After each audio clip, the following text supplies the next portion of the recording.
the home opener at Progressive Field Monday afternoon. Hope your week is off to a great start, just like the weather outside.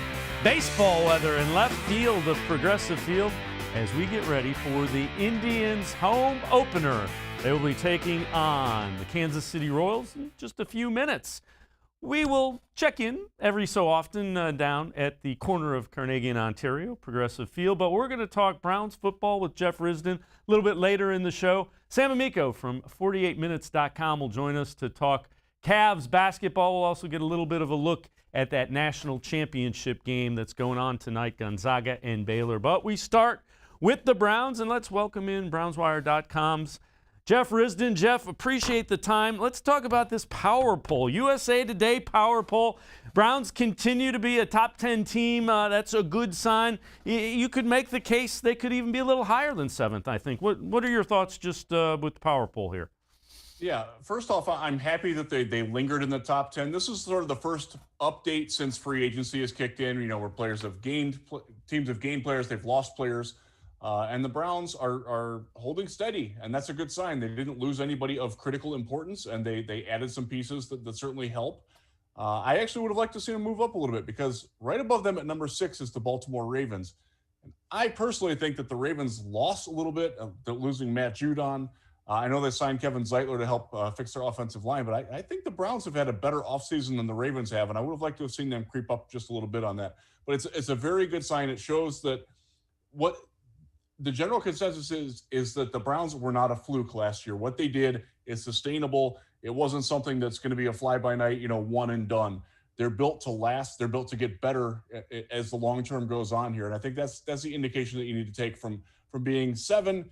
Are they one of the 8 best teams in the NFL right now? Absolutely, I think they are. And the fact that they're holding steady with upward mobility is a very good sign for the Browns and a testament to what Andrew Berry and the crew are building over down there in Berea. Excuse me. And when you look at it, Kansas City's ranked 2nd right behind Tampa Bay, so the 2 teams that played in the Super Bowl. Browns are in that next group in the AFC that includes Buffalo, the Ravens, and the Browns, and that's where you want to be. I think that's fair and it's accurate.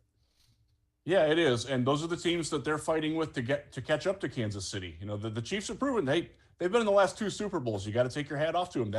That's the mountain you want to climb. The Bills are in the way. The Ravens are in the way, but the Browns are right there too, and they belong in that conversation. It's going to take a little bit more work. There's still a lot of players to add to this team. We still have a lot of things that are going on with free agency and the draft. But I love the fact that the respect is there for what the Browns have accomplished and the roster that they've built. And it's not going anywhere. That was what I really took away from it.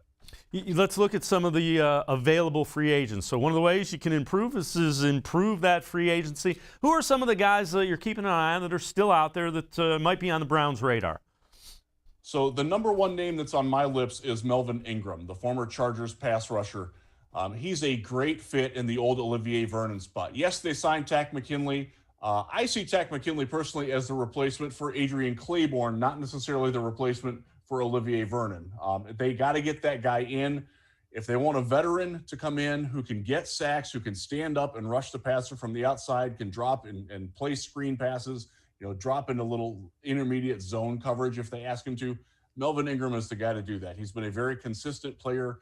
Has had some injury issues, but when he's been on the field, and he's been on the field a lot, he's been a very effective player, and he's also has the experience of playing across from a dominant force. He's played across from a Bosa brother with the Chargers.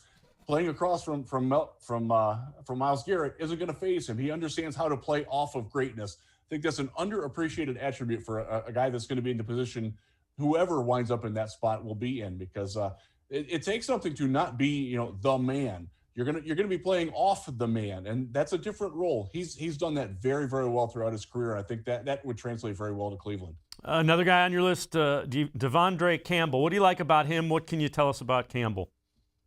He is an underappreciated player. He's done a lot of very good things at the off-ball linebacker position. He can cover. He can turn and run with tight ends. He can blitz if you ask him to.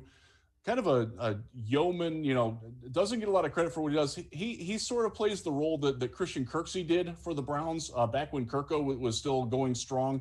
A guy who doesn't get a lot of fanfare, doesn't do a lot of things that necessarily show up on the stat sheet, but makes players around him better. He can still be had. It's kind of surprising that he hasn't had his name out there too much. Sort of got lost in the shuffle in a couple of different defenses that he's been, but a very solid professional, really good guy. I'll tell you a quick story about him. I was very critical on him when in the draft process when he was coming out of Minnesota. Saw him down at the Shrine Bowl, and he was kicking butt in practice. So I went up to him and I was like, "Hey, man, I love seeing this. I got to let you know I've written some bad things about you." And he's like, "Yeah, I know, but I appreciate it." And he's like, "It helped motivate me." And I really took that to heart, as this is a guy, he's aware that he needed to get better, and he appreciated people, sort of nudging him the right way. He could have handled it a lot more poorly. Yeah, I could have said that better. Less poorly. But yeah, I was really grateful for that. And it shows the kind of guy that he is, the kind of character he is. That's the kind of guy that I want in Cleveland. And another guy that Cleveland fans are going to recognize this name, Everson Griffin. What do you see with him? What do you think? What makes him fit into this system? Well, he knows Stefanski very well from their time together in Minnesota. And I think that's a big selling point. He's kind of bounced around a little bit, hasn't necessarily found his home. But if you're looking for a guy who can just line up 30 to 35 snaps a game and go get the passer, there might not be a better one on the market, Ingram included. He's so effective at rushing. He can crash inside. He can take the edge if you need it. Very smart, savvy player. Brings some attitude as well. This is not the easiest guy to line up across from. He's not a fun opponent, and I like the idea of making the Browns a little bit nastier, bringing a little bit more snarl. Everson Griffin would certainly do that, even at his advanced age. He's still got it. It might not be his prime, but he's still capable of going out there and doing what Olivier Vernon did last year, getting the 8 sacks and taking over for a game or two if Myles Garrett, is injured or whatever. A name that doesn't go away, and Jeff Risdon, you and I have been around long enough to know where you keep hearing smoke, there's usually fire. Jadeveon Clowney, you keep hearing him attached to the Browns. I got to believe that's a real thing. They have been courting for a very long time. At this time last year, it sure seemed like he was going to be in Cleveland already. It hasn't happened. He's out there again. He's coming off of a different situation. He went to Tennessee for less money than the Browns offered him. It didn't go all that well. Tore his knee up again after, I believe it was 6 games. Didn't get any sacks. He has 3 sacks in his last 21 games. He has a lot better name recognition than he does player value at this point. It doesn't mean that he doesn't have value, though. He's still a good starting NFL defensive end. He's great against the run. He's really good at creating pressure and having other guys capitalize off that. Browns have a guy on the other side who can capitalize off that pretty darn well in Myles Garrett. He would certainly fit in very nicely. I do worry that the price tag is still too high. That might be why you haven't heard him sign with Cleveland yet. But that name is still certainly out there. It doesn't sound like he's getting a lot of offers elsewhere. So this could be one of those things where the Browns are sort of leveraging the time and the fact that the draft is here, that they don't have to sign him right away. I think it's one of those deals. I don't think you're going to see him sign anywhere before the draft. And then after that, if he evaluates it and sees that the Browns are probably his best option, if he chooses that he wants to win instead of wanting to cash the biggest paycheck, I think the Browns offer the best opportunity for that. And by the way, Malik Jackson, the new Browns defensive end, told him that too. And I really appreciated Malik coming out and saying that sort of recruiting, but also, with the recruiting pitch that, hey, this is your shot to win, bud. Get on board. If he doesn't want any part of that, then I don't think the Browns really want any part of him, quite honestly. Jeff Risdon, we're going to take a quick time out on the other side of break. Jeff Risdon from BrownsWire.com and I will talk a little bit about Zaven Collins as well as some other guys that seem to be rising up the boards, and the Browns included as the NFL draft approaches. Sports for CLE will be right back. Stay with us.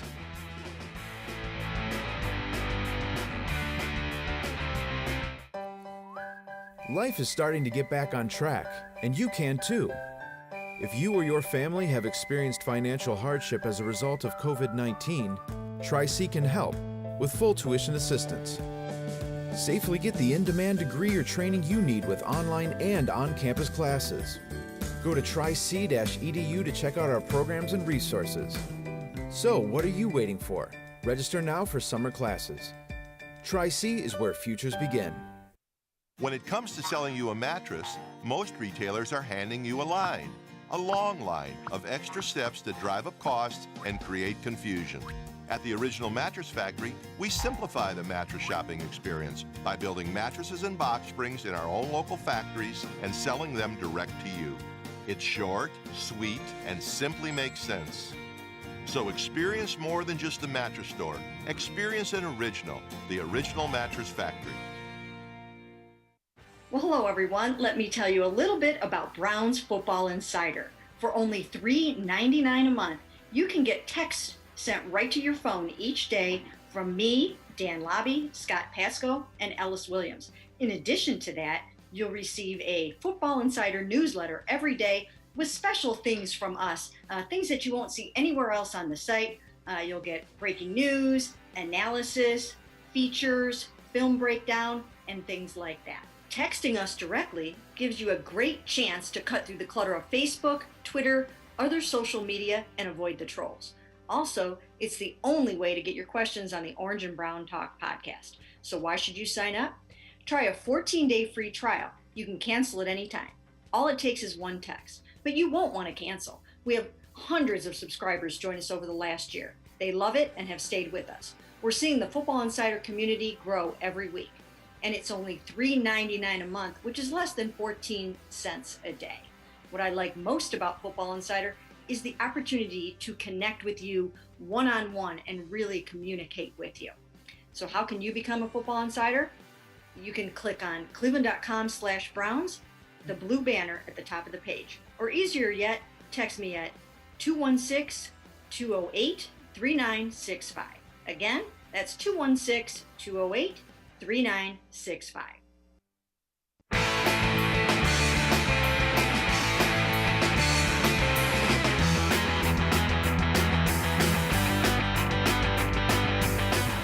Indians and Royals getting set for the home opener at Progressive Field, downtown Cleveland, and a beautiful day for opening day. We're going to continue talking Browns football here on Sports4CLE. Jeff Risdon from BrownsWire.com. We'll bring him back in a second. So one of the guys who seems to be rising up draft boards, who has been tied to the Browns with that number 26 pick, Zaven Collins, linebacker from Tulsa, had a chance earlier to talk to his head football coach, Philip Montgomery from Tulsa, and he says Collins is really just scratching the surface of his talent. And you got to remember in high school, he was a quarterback and a free safety. He's only been playing linebacker for a handful of years here, and his ceiling is still way up there. He's still got a lot to learn, play with his hands better, understand what defenses or offenses are trying to do to him, understanding where he's dropping into coverage, being more effective in his rush techniques. He's still got a lot of growing to do, yet he's got all the tools in his belt. He's got the size, he's got the speed, he's very intelligent.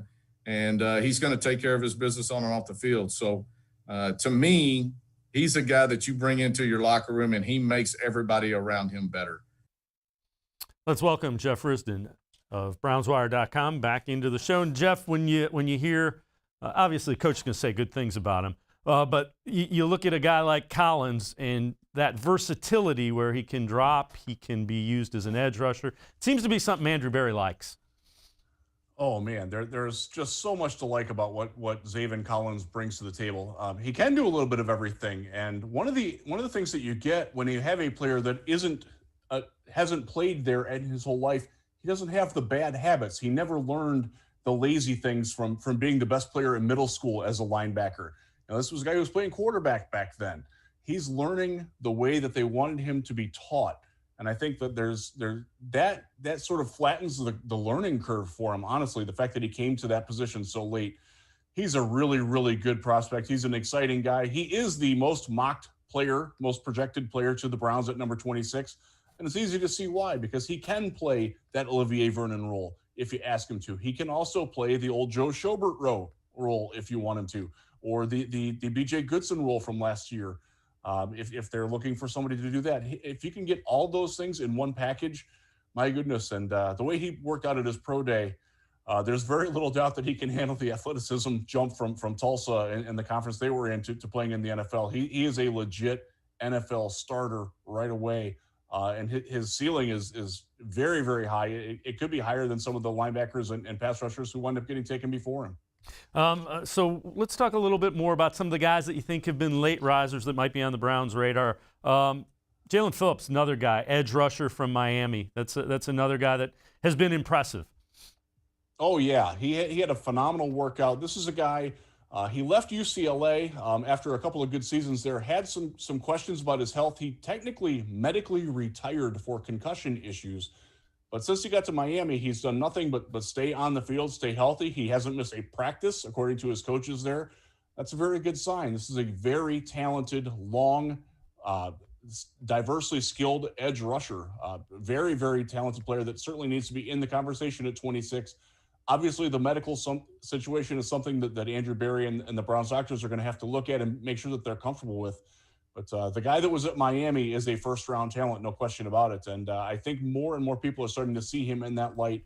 And there's, I don't want to say that they're ignoring the concussion issues, but they're thinking this guy's played 2 seasons without any real issues. Hopefully it's behind him, and hopefully that everything going forward is nothing but going and getting the quarterback, because he does that very, very well. Another guy that is tied to the Browns pretty much as it's gone on in the process. Davis, the linebacker from Kentucky, seems to be tied there. What do you see with him? What type of player is he?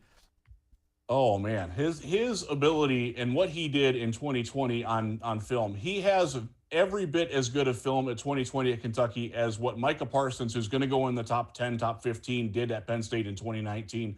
And he happens to be a superior athlete at a higher weight and bigger size. His pro day was just absolutely phenomenal. Has speed, has acceleration, has explosiveness. There's twitch. If you watch his game, it's easy to see too. He's not the most polished guy in coverage, but he's really opportunistic about it. He's very smart about taking shots. Very, very good run defender. Can get off blocks, can read blocks, can swarm to the ball. He's a guy who will take on a block, get off of it, and go and make the tackle in chase down mode. There's plenty of video of him doing that at Kentucky.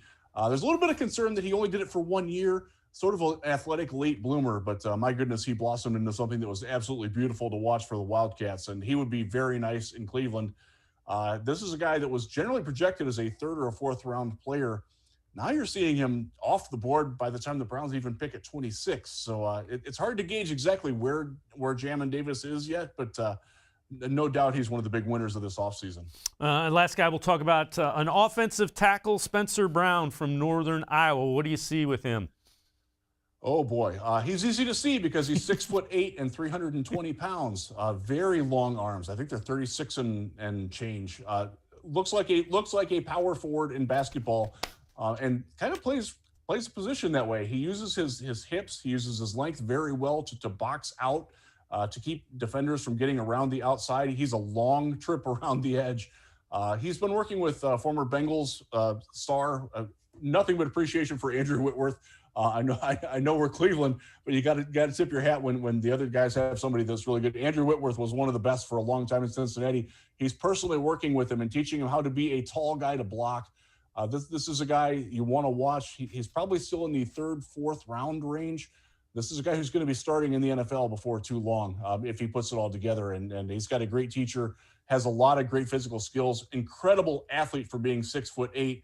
No balance issues, no lunging issues, very polished mover. This is a guy that I really like coming out of Northern Iowa, which has produced some guys that have proven they can stick in the NFL before. We had a couple of guys in Cleveland that way a couple of years back who showed well for the program. This is a guy that I really like as a middle round pick.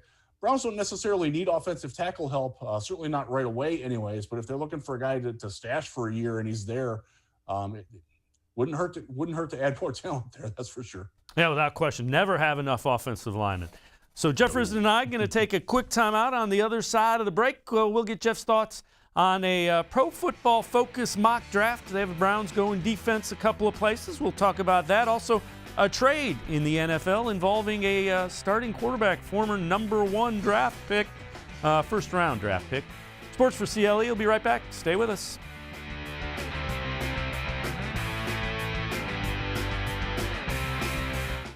Presque Isle Downs and Casino has sports betting. Use one of our 50 state-of-the-art Bet America kiosks to place your bet and watch your favorite games on one of our many HD televisions or visit our sportsbook area. Only at Presque Isle Downs and Casino. Better days are ahead. Be ready with the training you'll need to get a great job. If you or your family has experienced financial hardship as a result of COVID-19, Tri-C can help with full tuition assistance. Whether you want to improve your skills, get certified, or train for a new career, go to tri-c.edu to check out our programs and resources. So what are you waiting for? Register now for online and on-campus summer classes. Tri-C is where futures begin. When it comes to selling you a mattress, most retailers are handing you a line. A long line of extra steps that drive up costs and create confusion. At the Original Mattress Factory, we simplify the mattress shopping experience by building mattresses and box springs in our own local factories and selling them direct to you.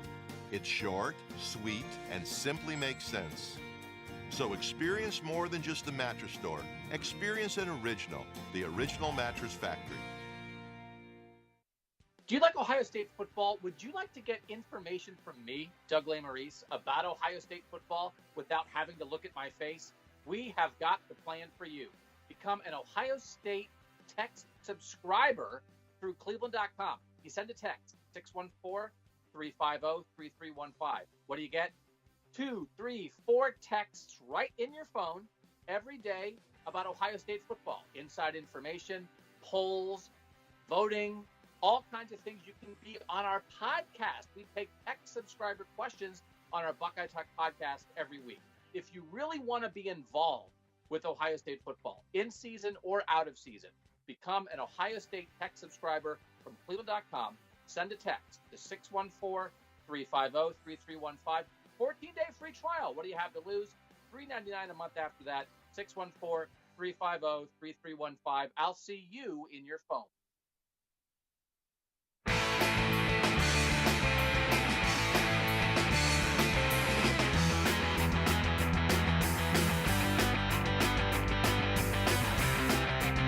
Welcome back, Sports4CLE. I'm Dave Bacon. We continue talking Browns with Jeff Risdon from BrownsWire.com. Jeff, Pro Football Focus mock draft. They have the Browns taking Christian Barmore from Alabama with the 26th overall pick. That's another name that you see kind of tied to the Browns as you go further and further along this process. What do you know about him? What do you like about him? What do you see with him? Yeah, and I think you're going to see more of that. He is the best defensive tackle in this class, and the fact that the Browns have a shot at getting the best defensive tackle in the class without having to move up from number 26, that sort of tells you that it's not a very good year to need defensive tackles. And if you can get the best one, that might just be the best value that the Browns could get with number 26. I like the pick. I've put him in a mock draft of my own at that point and got kind of mixed feedback on it.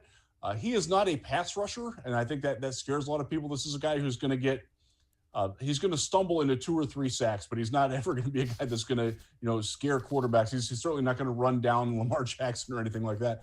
He's a really, really good, well-rounded football player, though. Very, very talented, very strong, very well coached, coming from Alabama. He understands what the offense is going to try to do to him. It's a smart pick, and like I said, I think it's something that we're going to see more of. The fact you can get the number 1 defensive tackle or the number 5 cornerback or the number 7 outside pass rusher. That's something that Andrew Berry is going to have to weigh, and the analytics would tell you in that case, I would take the guy who's the number 1 in his position because that's probably the safer bet there. Might not be the most immediate need and might not be the best fit, but he's a really darn good football player, and he would make the Browns better for a long time, and you have to strongly consider that. Yeah, the other thing to keep in mind, just a redshirt sophomore as well, so he's a younger guy, so developmentally. Then in the second round, we talked about this guy, so I know you like him, Davis. I mean, if he is there in the second round, I think Andrew Berry's smiling. You sprint to the lakefront and turn that card in. There's no question about that. There's some talk that Dallas is going to consider him at number 10 overall. So that sort of seems out of line now. That's the problem with doing mock drafts, and as somebody who does them frequently at this time of year, it can be tough to keep up with the ebbs and flows of who's up and who's down and all that. But that would be a wonderful fantasy that unfortunately is not going to come true. But there are there's a lot of good players that the Browns are going to be looking at when they're picking on day 2 on Friday night in the second and third round. They're going to get some guys that can step in right away and play. He would certainly be the best of anybody that you could possibly consider there. But I think the thought that going off-ball linebacker at that point is something that's a little bit more appealing than the Browns using a first-round pick on it. If you go on that thought process in the mock draft, Davis or another off-ball linebacker there, a guy like Barrow Browning from Ohio State certainly makes some sense there. Well, there's a trade that occurred since you and I started here. So the Panthers get Sam Darnold, and they don't have to give up a first-round pick. So they trade it for a sixth-round pick in 2021, a second and fourth-round pick in 2022. That is by Adam Schefter. And, boy, if I'm a Carolina Panther fan, I like that deal. I keep the 8th overall pick, and I can use them on something other than a quarterback. And Sam Darnold didn't have a whole lot around him, and the mess that was Adam Gase's offense, I think, is something else that I like the trade for the Panthers a lot, and I'm just hearing it now sitting out here. Yeah, that was my initial reaction as well. I think that Sam Darnold was a very good quarterback. Remember the discussions we had 2 or 3 years ago in that draft? There were a lot of people that were very happy that if Sam Darnold was going to come to Cleveland as the number 1 overall pick. Obviously, it hasn't worked out for the Jets or for him. Some of that's certainly on him, but a lot of that was the supporting cast around him. I like the fact that he's getting a fresh start. For Carolina, my goodness, they don't have to trade up to get a starting quarterback with a lot of promise. He's still very young. I believe he's 3 years younger than Baker Mayfield, even though they were in the same draft class. Kind of tells you there's still a lot of room. I really like the pick. And the fact that they didn't have to get much at all this year, a sixth-round pick this year, my goodness, that's a huge win for them. And it also sort of sorts out a little bit more of the top of the draft. You know, you probably expect to see quarterbacks go 1 through 4 now. Maybe Atlanta doesn't take a quarterback, but that certainly seems like a place that's going to be open for business now for anybody that wants to trade up, which makes doing mock drafts again. If you had one rolling earlier, you probably need to throw it away now because Carolina's out of the quarterback business, or at least it certainly appears that way. Jeff Risdon and I are going to take a quick time out. On the other side of the break, Jeff told you he does mock drafts. We have a cornerback for every round for the Cleveland Browns. Jeff Risdon from BrownsWire.com will be right back with me here on Sports4CLE. Stay with us.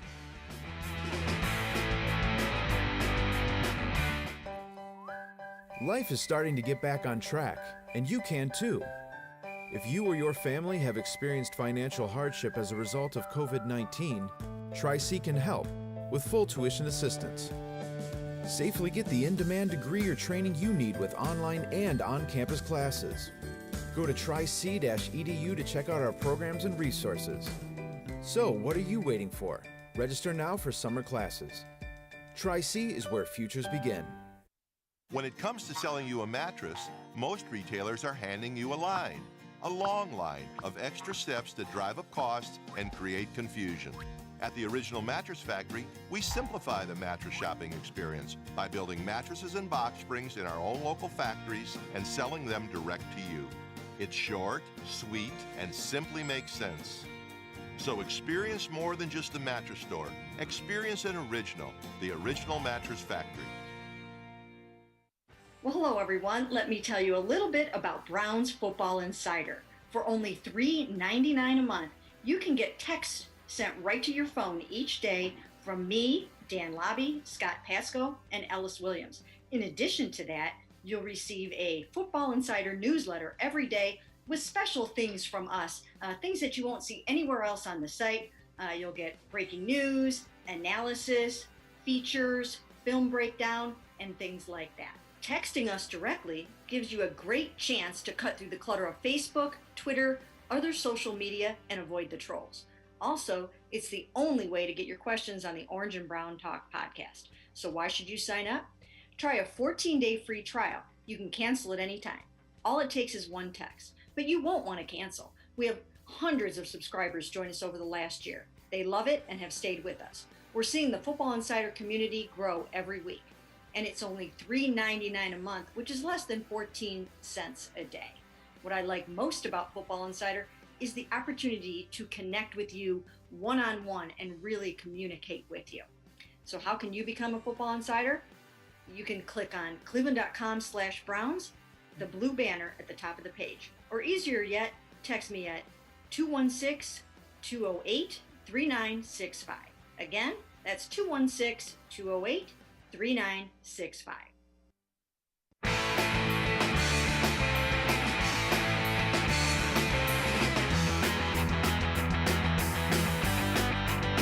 Sports for CLE continues. We continue talking Browns football. We had a caller named the Provoker who used to joke with Les Levine that the Browns should take a quarterback in every round when they were trying to find their franchise quarterback. That was the way to get a quarterback and be sure of it.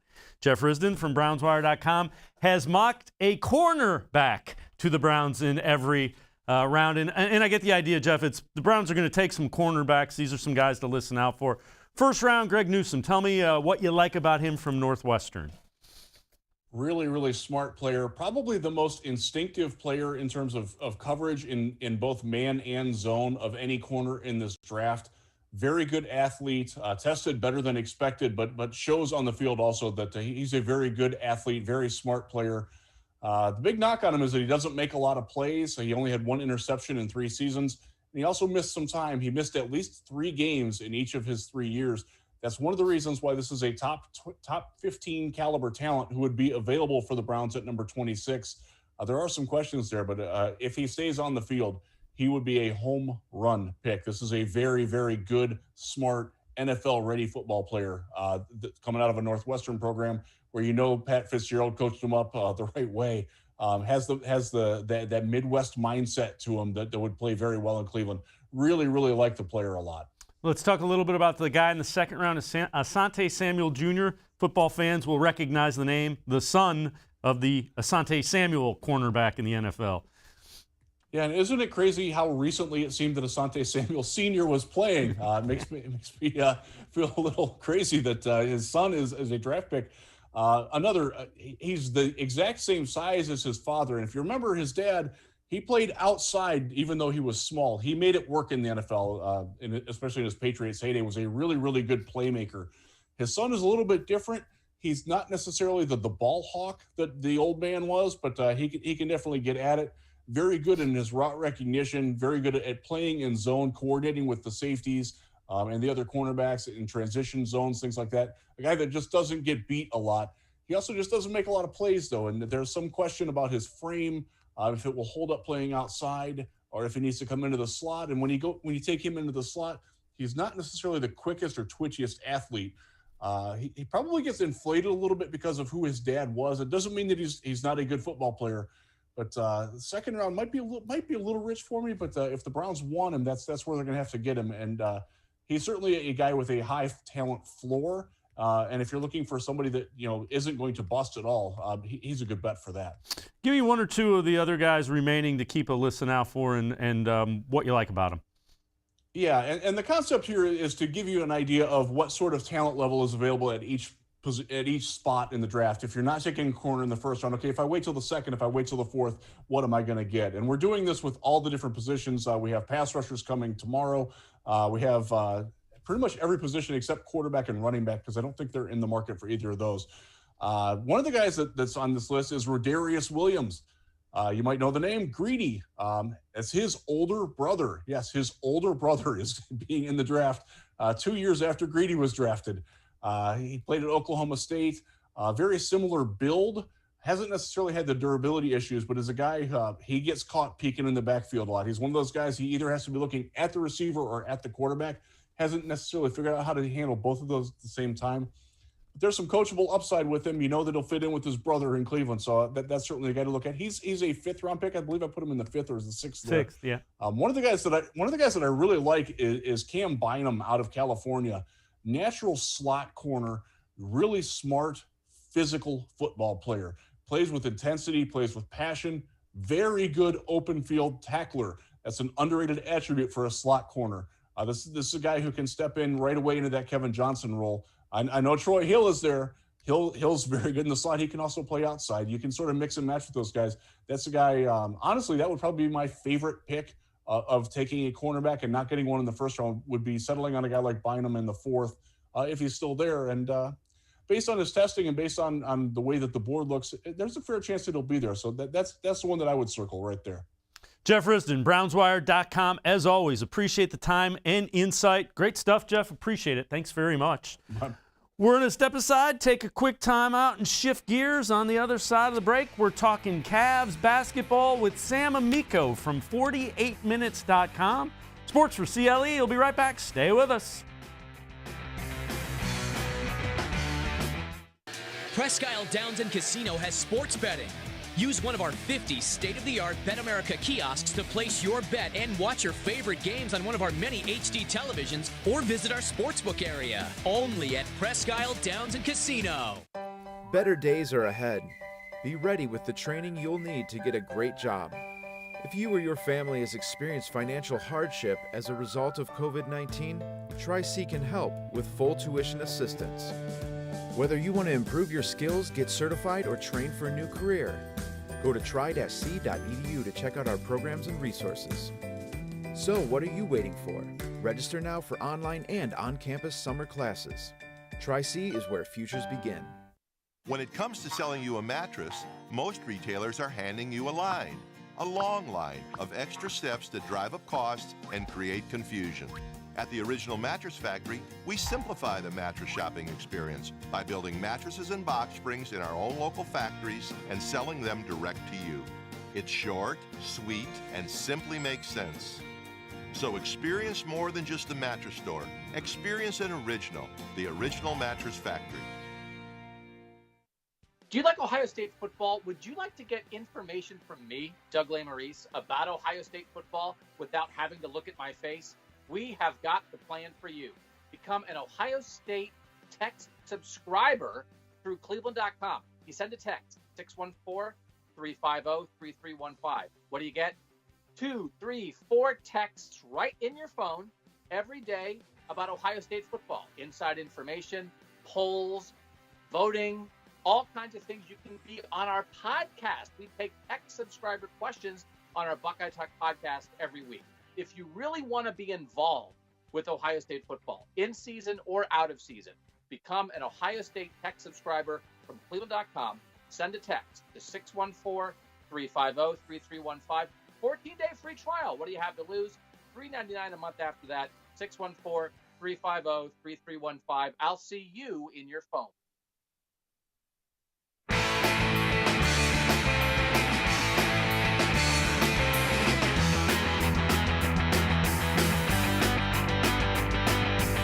Sports for CLE continues. I'm Dave Bacon. We shift our attention away from the Browns and the Indians to the Cavs. Cavs getting ready to take on the Spurs in San Antonio tonight. Cavs have lost 5 in a row, trying to snap that 5-game losing streak against the Spurs. Before that, they had won 4 in a row, kind of all over the place. Whenever we talk Cavs, we like to welcome in Sam Amico from 48minutes.com. Sam, you watch the Cavs. When you watch this team, what do you see, especially lately? Well, you just said it. 4 wins in a row followed by 5 losses has kind of been the thing that's been going on with them all season. It's the sign of a young team. It's a sign of a young team that cannot get, when there's injuries, to 1 or 2 starters or even one. They're just not experienced or deep enough to be able to combat that. And lately, we've seen Jared Allen, the new center, out with a concussion.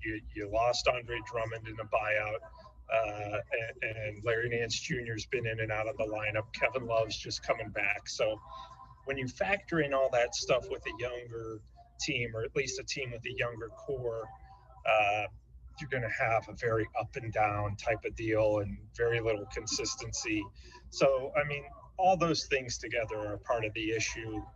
And then there's also some questions about fit and all that kind of stuff. So they're still trying to figure out so much on the fly in a season where you even have less practice time than usual because you're trying to squeeze in 72 games before, within a few months. When you look at, the backcourt, Colin Sexton, Darius Garland, you look at them individually and you can see, there's some NBA talent there. When you put them together, it just doesn't, it something just doesn't quite look right. Is that just me, or do you see that? Do you think that's something they're trying to sort through? I think it's something that I don't know if the Cavs, what their plan is with the backcourt, but I think it's something that a lot of people around the league who I've talked to are starting to wonder, are you going to be able to make this work long term with Garland and Sexton, both being, listed at 6'1". I've stood in the locker room next to both of them. I don't think either's really 6'1". I think they're closer to 6 foot, but you have two contrasting styles. You have Darius Garland, who's more of a traditional point guard, and then you have who probably would fit next to a traditional shooting guard, like a 6'4", 6'5" spot up shooter type, and that's not Colin Sexton. Colin Sexton is a wonderful young player, but he's a very ball dominant player, a guy who needs the basketball and a lot of touches to be effective and put up as many points as he does. He's not really a guy who gets a lot of his points within the flow of an offense. He's more of a guy who's going to erupt, and get bushels of baskets in a matter of minutes. Now, those kind of guys historically have been the type of guys who have come off the bench. The Cavs aren't going to be able to bring Sexton off the bench because they've already tried to make him kind of the face of the franchise. So, are those two, Garland, who plays the way he does, and Sexton, the way he plays, are those two ever going to be a good fit together? I don't know what the Cavs are thinking there. They're going to tell you that, oh, of course, yes, they are. But, the simple eye test tells you maybe they may not be. And then, of course, with two smaller guards like that, of course, you're going to have defensive issues as well. So I think there's a lot to be figured out there. And, by the end of the season, they should figure it out and say, we're going to go forward with this and we're determined to make it work, or make a decision that, look, these two pieces don't fit together. And guess what? One of them, if we were to trade one of them, would bring back a pretty nice return. So I think they're going to take the rest of the season at least to try to get that sorted out. What about Jarrett Allen? That's a guy we mentioned came over trade, and a young center who's probably going to get a big-time contract here coming up. Is there a lot to like about him when you look at Jarrett Allen? What do you see, and is he a key piece of what you think the Cavs are going to build around? They're certainly considering him a key piece of what you're going to build around, because he really is kind of the modern-day center. And by that, I mean, he's not glued to the low post, like the 80s, 90s centers of yesteryear. He's more of a guy who's going to block shots, run the floor, be athletic, fill the lanes, and just the kind of small ball type of center that we see in so much of today's game. And he's only 22 years old. So, yes, he's going to be a piece that they're counting on to kind of be part of that young nucleus right now that includes Garland and Sexton. Whether it's going to include both of them moving forward remains to be seen, but you also throw in rookie Isaac Okoro, and some people around the league feel like Allen is probably the best of the bunch, or at least the greatest hope of the bunch, because of his size and his willingness to play really as a guy who's not really needing the ball a lot to be impactful. He's a guy who can get rebounds, score off rebounds, and by filling the lane. So, yeah, he's a huge piece of what they're doing. Some people will say the biggest piece of what you're going to see in the Cavs 5 years from now, because he's just so well-rounded, as well as he's got the height factor. You mentioned Okoro, first-round pick this year. Is that a guy that the league seems to like and see the potential of, or is it still kind of uneven? Some really like him, some think, well, he's kind of a role player fit. What do you hear about Isaac Okoro? Mostly right now the latter, in terms of him being more of a kind of a role player who the Cavs hope will develop into, a premier wing defender. Really, that's kind of why they took him where they did, as well as a guy who can, fill the lane, finish. He's super athletic. Is he, going to be a good enough outside shooter to kind of fit that 3-and-D mold? That remains to be seen. He's still awfully young. I mean, he's 20 years old. He should be a sophomore at Auburn. So, they're going to give him time to develop. Right now, they're really throwing him into the fire. They're not really worried about his offense. They're trying to develop him defensively. If you watch, you see that they're not only playing him 30 minutes a night, but they're saying, you go guard Giannis Antetokounmpo, you guard, Damian Lillard, you guard LeBron James. He's guarding all these different positions, defending them. And these are guys who nobody defends well, and they're sticking him on them. So the jury is very much still out on him. But as far as NBA athleticism, there's no question about that. He's doing everything the coaching staff has asked in terms of, just being a good guy to have around the locker room and to be in the lineup. He's not, getting upset that he's not getting the ball enough, but you can just see it out there. He's very clearly figuring out his way around the NBA. A lot of guys his age or in his position would be able to develop and come along slowly, whereas they just threw him right into the fire because this is the guy they want to make it work with. And so this experience, if nothing else, has been invaluable for him. Where it goes from here, it's very hard to predict. One question before we take a break. When you look at Sexton, Garland, and Okoro, those are kind of their draft picks. Is that kind of what you get when you get past those first 3 or 4 picks in the first round? You got to wait for younger guys to develop. And where I'm going is these aren't necessarily mistakes, that they can play in the league, but that's kind of the deficiencies when you get past the can't misses in the first 4 or 5 picks of a draft. Yeah, if you look at it, they've had overall, I think, 5 first-round picks in the last 3 years, including 3 lottery picks. But none of those have been 1, 2, or 3. The highest they've drafted of those has been number 5 twice, which was Garland and Okoro. So, I mean, you look at the draft, okay, maybe you could say maybe Tyler Hero was a guy they missed on. Well, Tyler Hero for the Heat was drafted 13th, so a lot of teams missed on him, it's, part of the issue has been where they've been drafting in drafts. With Garland, you had the Zion Williamson and Morant draft. Those were the 2 main guys. This last year, you had Anthony Edwards and James Wiseman and LaMelo Ball were the 3 guys. And again, the Cavs end up with 5th. So I think that they have so far looked like a team that's made the most of their picks. They just haven't had a whole lot of luck. The one thing that I would question is you did draft a lot of smaller guys. You took Sexton, and that's fine. But then you turn around the next year and you draft Darius Garland, who's the same size and kind of plays the same position in many ways. And, I think that calls some of the decision-making into question. Then you go with Isaac Okoro, who really is a small forward by nature, and he is also undersized for that position. At 6'4", he's more of a standard shooting guard or even point guard in today's NBA. So,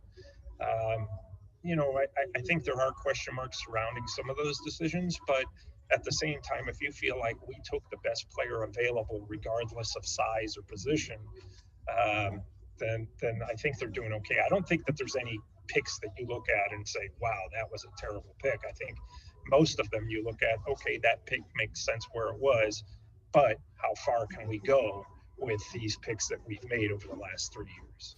Sam Amico from 48minutes.com. We're going to step aside, take a quick time out. On the other side of the break, we'll talk the Andre Drummond buyout. Talk a little bit about the national championship game coming up tonight. Sports4CLE will be right back. Stay with us.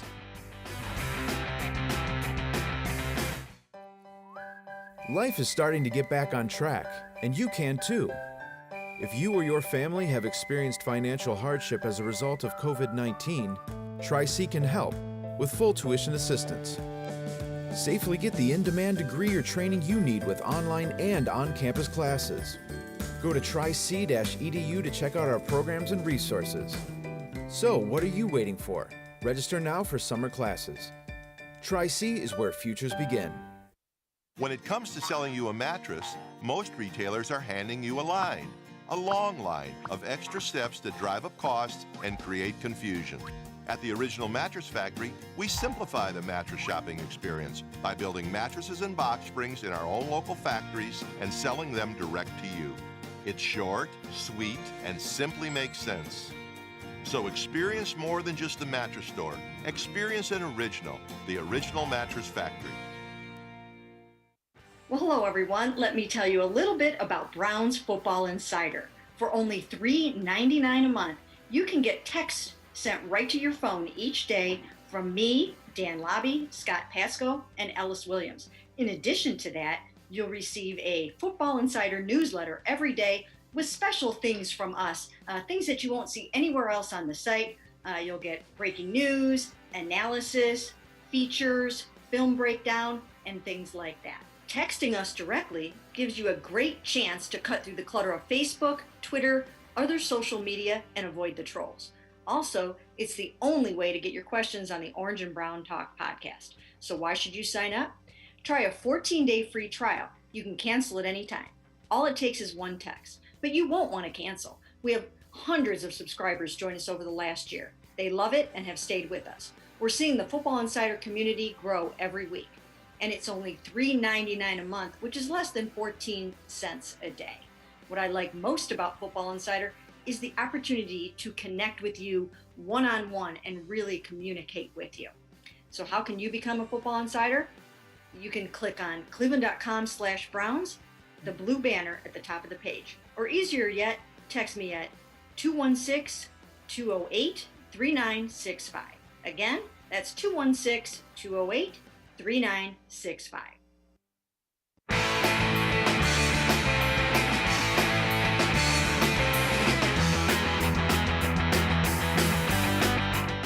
Sports4CLE continues. I'm Dave Bacon. We continue to talk Cavs basketball. We'll go a little bit into the NCAA region as well tonight with the championship game. Sam Amico from 48minutes.com. Sam, the Andre Drummond buyout, were you surprised by it? How does a guy go from being, one of the top rebounders and I know he's a traditional center, means he's anchored to the low post, to somebody that you can't trade? The NBA sure has changed over the years, hasn't it? Where you're willing to just buy out he was the reigning leading rebounder in the NBA from last season, and you really had no choice but to let him walk. The Cavs tried to trade him. I had one GM before, when I kind of asked before the buyout, are they going to be able to trade him? And the opposing GM said, look, they got him for what? Relatively nothing. The two guys who were no longer in the NBA is who the Cavs traded, John Henson and Brandon Knight, although I believe Henson just signed today with the Knicks. But anyway, two of those guys weren't in the NBA as of the trade deadline. So if you gave up nothing to get him, what are you going to get for him? Well, probably nothing. And that's the way it worked out. And that's probably why the Pistons were so willing to move Drummond to Cleveland a year ago. So I wasn't really surprised. I don't think a lot of people were surprised. The Cavs did have framework of some trades, particularly with Toronto, involving Drummond. They also talked with the Knicks extensively, and then the Knicks kind of backed away. The Cavs weren't asking for much, but nobody could really kind of say, we can justify bringing this guy on and having to give away some key pieces to do it. And then the Cavs didn't want to just take away, bad salary or contracts from other teams. So try as they might, they just couldn't reach a deal. And it all boiled down to the fact that they couldn't come to terms on a contract extension with Andre Drummond. Probably before the season, during the shortened off season, they weren't able to reach agreement. They were nowhere close. So now it's going to be the Lakers. Are they going to be able to do that? Probably not. The Lakers picked them up, probably aren't going to be able to come to any kind of contract extension with him, not for the money he's seeking, and not when they have big salaries like LeBron James and Anthony Davis. So, he's probably just going to have a short stint with the Lakers and then potentially come back and, join a team that has more cap room next year. It's too bad it didn't work out for the Cavs because, again, their defense has taken a huge hit since he's been gone, since they sidelined him or kind of told him, we're not going to play anymore in February. The defense has just not been the same. And the Cavs, even with Jared Allen and Larry Nance, when those two are healthy, they need to find kind of another stalwart down the middle, because the guards are kind of letting people drive right past them. So it's an unfortunate situation, but it's not a huge loss in the sense that you kind of knew you were going to lose Andre Drummond anyway. So the national championship game tonight, Baylor and Gonzaga. Who are some names to listen out for that have bright NBA futures that, I don't know, could be here in Cleveland too? Yeah, well, the top name, of course, is Jalen Suggs, who's the Gonzaga point guard, kind of plays both spots, point guard, shooting guard. Unbelievably fast, very good athlete, very heady player. He was Mr. Basketball in the state of Minnesota, but he was also, as a senior in high school, but he was also Mr. Football as a quarterback in the state of Minnesota, and got a lot of offers to play football too. But so that shows you what kind of mindset he has. He has a quarterback mindset, but he'll probably be, I would imagine, probably top 5 draft pick, maybe top 3, if he doesn't go number 1 overall. But excellent player. Kispert from Gonzaga is also potential top 10 pick. Kind of reminds me of a more athletic version of a young Kyle Korver. Very good outside shooter, pretty good dunker too, and just a winner. So, you look at those two really are the primary NBA draft picks. That said, Baylor is talented, 1 through 12, it looks like. So, that doesn't mean Gonzaga's got this in the bag, as we saw against UCLA the other night. This has all the makings for a good game. How often do we get to see the number 1 team that's been number 1 in the polls all year playing number 2 that's been number 2 in the polls all year in the national championship game? Because of all the craziness of the NCAA tournament, that rarely happens. But here we are, number 1 versus number 2, and should be a fun game. Great game as the NCAA tournament always produces. Sam Amico from 48minutes.com. As always, appreciate the time and the insight. Thanks so much, Sam. Appreciate it. All right. Thanks for having me, and I'm sure we will talk to you soon, Dave. Absolutely. Sam Amico from 48minutes.com. Well, we mentioned earlier in the show about the Indians' home opener today. Today is the first time since 1973 that John Adams will not be banging on his drum out in center field during the Indians' home opener. Health concerns, the triple bypass surgery, and his recovery from that triple bypass surgery have kept John Adams at home. But back in 1993, we talked to John Adams about what kept him going and what keeps him banging on his drum out in center field. Well, August 24th, 1973 was the first game that I came to with the drum. And why was to cheer my team on? I always loved baseball, loved the Cleveland Indians. I've been able to play in bands, pep bands and the like, and it was always a lot of fun in high school, football, cheering.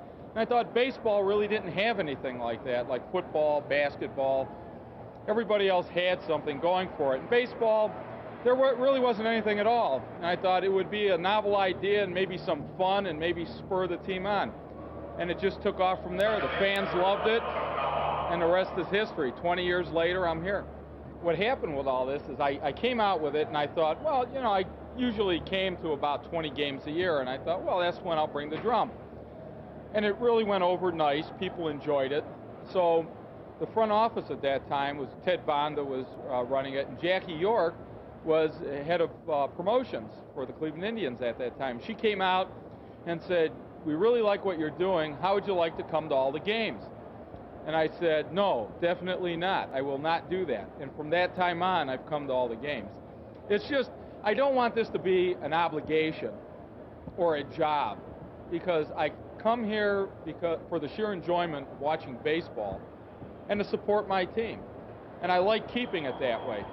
And once it becomes an obligation, it takes the fun out of it. Nobody comes down to this ballpark because they're obligated to come here.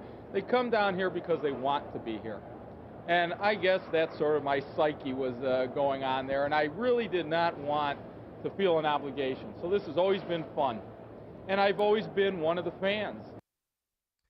John Adams, and if all goes well, we hope to see him sometime in June doing what he does out in center field, banging on his drum. In the meantime, Akron native Patrick Carney from the Black Keys will be filling in, banging away on the drum in center field, at least for today's home opener. John Adams, hurry back. Cleveland wants to see you. That'll do it for Sports for CLE.